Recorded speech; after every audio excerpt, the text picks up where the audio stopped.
Good morning, happy Monday, and welcome to Ellen White Speaks, where we share excerpts from the writings of author Ellen G. White. It is Monday, April 29th, 2024. This is Pastor Vince. So glad you woke up early with me this early Monday morning as we start a new week. Well, actually, the new week started yesterday on Sunday. Sunday starts every new week, but this is the new work week, new school week, whatever. I know, you're dreading it. I'm kind of dreading it too because like you, I work a regular job too, Monday through Friday, that is. So yeah, it's a drag sometimes, oftentimes on a Monday morning, but we just, we thank God for waking us up this morning, starting us on our way, and we can go out and earn a living to support our families and, to make things right with Him while we still have time before Jesus comes back. And for me, ministry is a full-time job as well. It's not something I just do on the weekends. It's not a part-time thing. So it's often difficult to balance my regular 9-to-5 job and the ministry. But the Lord continues to strengthen me and keep me moving forward.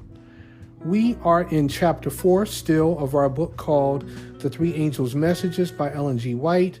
We're spending a little more time in chapter 4. And we're looking at the third angel's message. In case you did not hear me say this before, the three angels' messages can be found in Revelation chapter 14, verses 6 through 12.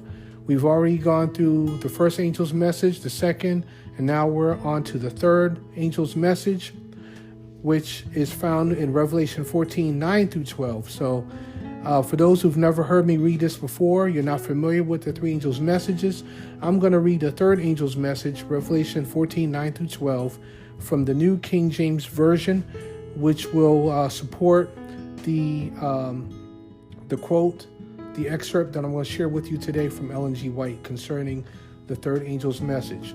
So the Word of God says, "Then a third angel followed them, saying with a loud voice, 'If anyone worships the beast and his image and receives his mark on his forehead or on his hand, he himself shall also drink of the wine of the wrath of God, which is poured out full strength into the cup of his indignation. He shall be tormented with fire and brimstone in the presence of the holy angels and in the presence of the Lamb. And the smoke of their torment ascends forever and ever. And they have no rest day or night, who worship the beast and his image, and whoever receives the mark of his name. Here is the patience of the saints. Here are those who keep the commandments of God and the faith of Jesus.'" Again, that is Revelation 14, 9 through 12 from the New King James Version of the Bible. We're talking about the third angel's message. So let me go ahead and share that quote with you from Ellen G. White. And this quote comes from GC, which is The Great Controversy, GC 439, from 1888 and 1911. And this is concerning that portion of the verse I just read, the passage I just read, Revelation 14, 9 through 12, the part which says, "If anyone worships the beast." If anyone worships the beast. That's what we're looking at right now. And the quote is called "The Beast Identified."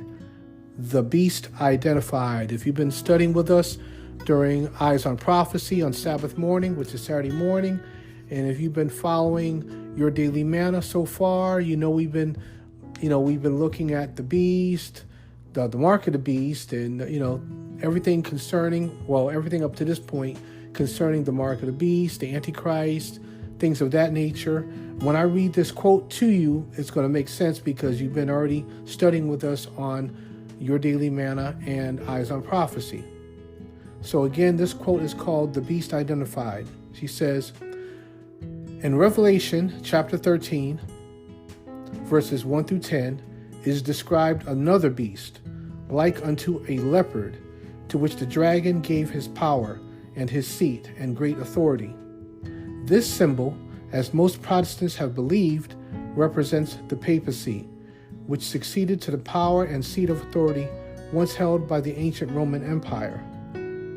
Of the leopard-like beast it is declared, "There was given unto him a mouth speaking great things and blasphemies.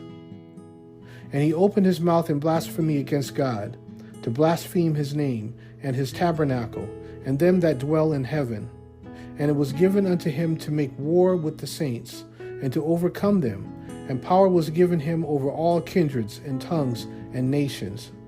This prophecy, which is nearly identical to the description of the little horn in Daniel 7, unquestionably points to the papacy. Again, that's GC 439, 1888, 1911. So, friend, you've heard me say some things just now which may have, sent up some antennas or whatever, which may have, piqued your interest a little more. Like, what is he talking about, the papacy? He mentions the papacy, or what he just read mentions the papacy, Roman Empire. What's he talking about? Well, friend, I'm not going to get into an explanation here. I don't want to get into an explanation here. I encourage you to listen to Eyes on Prophecy, because we've been going through we've been going through the mark of the beast. We went through the Antichrist, who the Antichrist is according to the Bible. We've discussed much of that so far. And so I encourage you to scroll back to the beginning, to part 1 of our study called The Mark of the Beast. And you can go back even further back to when we studied who is the Antichrist. So if you scroll all the way back to probably, it's been a few months, because we go through each lesson in about a month or so. So it's probably been a few months since we went through that lesson study called Who is the Antichrist. So when you listen to those episodes and you bring yourself, up to where we are currently, then you'll know what the Bible is talking about, not me. You'll know what the Bible is talking about when it's talking about the beast, the papacy, all these different names and things, symbols and so forth that come up. So, yeah, that is the quote I want to share with you today concerning the beast identified. And she is talking about Revelation 13 specifically. Revelation 13, she also mentions Daniel 7, because Daniel 7 and Revelation 13 are, you could say they're partners. They go hand in hand.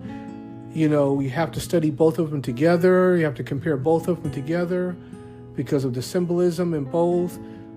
Daniel explains Revelation. Revelation explains Daniel, that kind of thing. So when it comes to Bible prophecy, studying Bible prophecy anyway, I've said this many times, we should study Daniel and Revelation as a pair. So anyway, once again, I invite you to go back and listen to our episodes on Eyes on Prophecy, the program Eyes on Prophecy, the lesson study on who is the Antichrist, and we are currently in who's the Antichrist. We are currently in the Mark of the Beast. And while I'm thinking about it, before I forget, starting this Wednesday, May 1st through Sabbath, May 4th, we will not have Ellen White Speaks. We will not meet together for Ellen White Speaks. We will come back on Monday, May 6th, for more of Ellen White Speaks. So by God's grace, we'll meet tomorrow, Tuesday, for more of Ellen White Speaks, but then we'll be off Wednesday through Sabbath, and we'll come back the following Monday, the 6th, and pick up with Ellen White Speaks. But until tomorrow, have a blessed Monday, and please join me again for another edition of Ellen White Speaks. Have a blessed day.